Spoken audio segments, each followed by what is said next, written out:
it's worth the storage. Okay, well, anywho, I'm just gonna go ahead and rock with it.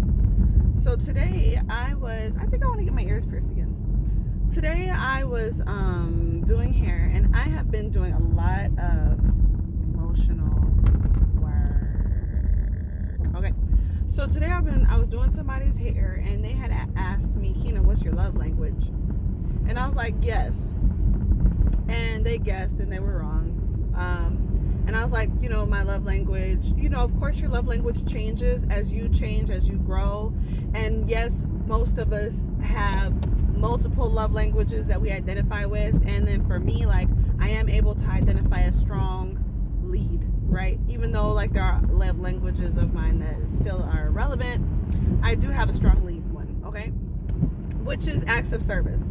And my friend said to me, I'm surprised, because I thought that, words of affirmation would be like one of your top love languages. And I was like, you know what? I can understand why you feel like that, because of the way that I speak about my feelings and stuff like that.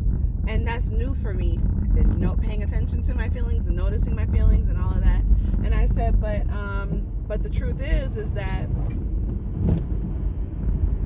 that's all new for me. And what's going on here? Can I not hear me? No? Okay, let me see. I don't know if I could hear the first part. But anyway. But what I was saying was, that's all new for me. And so I'm not sure which part I want to go into, but I will go into this first. Or which part I have time to go into. So I'll go into this first. I can be so mean to myself. Ooh, these roads are bad. Let me put on my seatbelt. Sorry. I can be so mean to myself. Okay? And what do I mean by that? Like, my mind can and will shut down any, if I don't keep a track on that, if I don't keep it in check, my mind can and will shut down any type of love or kindness or good stuff, anything that comes in. That meanness is a beast. And that mean self is so convincing. And I don't even know why, I bully myself the way that I do. I am a bully to myself. And I hate that. But I am. And it's only the times that I realize how much of a bully I am to myself when I am telling other people the crazy things that my mind says to me. When I'm trying to have or receive, loving, positive things, and then my mind would be like, no, it's not true, it's a lie. You know what I mean? And okay, I'm gonna try to bring this around relatively quickly, into a full circle. Yesterday in my yoga training, we were talking about addictions, addictive behaviors. We were talking about that, and the roots. We retraced our steps, honey, and we went into the roots of those. So it was like, okay, identify some addictive behaviors. Boom. I identified some of my addictive behaviors, some of my addictions. I also identified how they have translated, right? Shifted or transmutated, right? From this to this to this, right? All serving as a distraction, all serving to release myself, to free myself from the things that I don't want to sit with, right? And then additionally, then we asked ourselves, okay, yeah, what were we looking for freedom from in taking part in those addictive behaviors, patterns, things? Okay, ooh, look at this. The school bus with kids on it.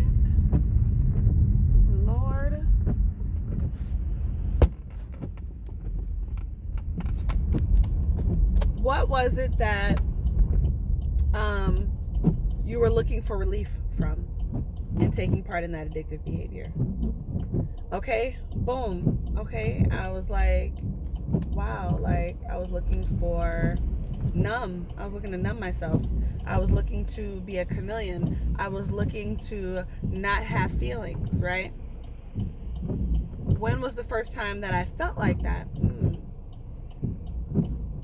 And and then, oh no, but before, what was the first time I felt like that? What did that offer me? Independence. Oh my God. So then I'm like, man, when did the first time that I feel like I needed to be sure to make sure that I would have stability and independence? Well, my childhood was filled with instability. And my childhood was filled with instability.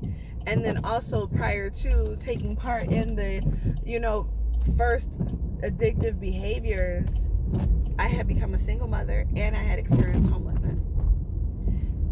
And previously to that, like, I was seeking to prevent those things, homelessness.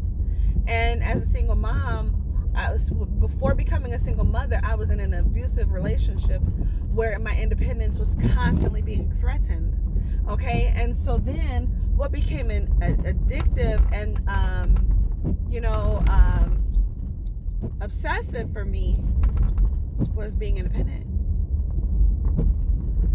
And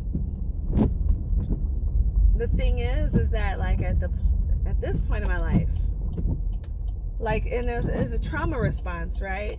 And so it's like, at this point in my life, hold on, I gotta pause my camera. Hold on. At this point in my life, y'all, it does not serve me to be hyper independent. However, back then, that was what I needed in order to survive. And additionally, the numbness that I am instilled upon myself as a way to continue getting through each day caused me to make myself very emotionally distant and disconnected with feelings and disconnected with what was real and what wasn't. I was literally living like not in a fantasy world, but yeah, kind of, you know what I mean? Not in a good type of fantasy world either, but just I was living in a fantasy world as a method to survive, right? In two different realities. And the thing is that served me. And because I spent so long, like, being disconnected from my feelings and emotions and keeping myself numb, that it became hard for me to be able to receive and recognize genuine care, right? So, especially verbally. And so words of affirmation is like, it can't even be on my list of love languages right now, because I'm still struggling. I'm still working to believe people. I'm still working to feel deserving and worthy of love, of care, of kindness from people, because a big part of me still doesn't even believe that I deserve or am worthy unless I prove my value to other people.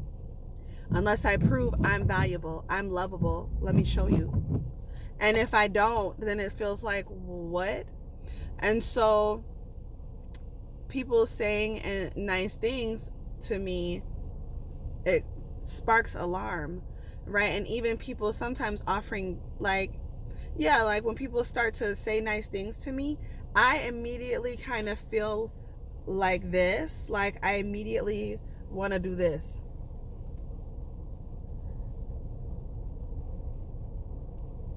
Because I still struggle with feeling like those words are true and being able to, like, fully receive them into my heart.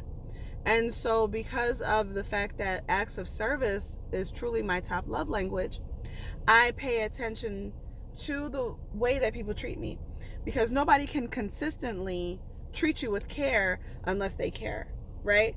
And I can tune more into intuition by tuning into acts of service than listening to words and trying to ask myself, are these words true? Because again, my mind will switch to, it's a lie, it's not true. Oh, when somebody says, oh, Keena, you're just such a good person, or you're really good at this, you're really this and that, my brain is like, it's not true, they're lying, it's a lie, it's a lie. Like, why would they don't care about you, it's only for this moment, they're going to change their mind, they're going to shift, they're going to switch, it's a lie, it's a lie, it's a lie, right? Like, all of that happens in here, and then I shut down. Like, you don't deserve that. People are being nice to you. You don't deserve it. I'm so mean to myself. And I know that that's the trauma speaking. And I have to check it. And I got to say those things out loud. Because when I say it out loud, then it does sound foolish.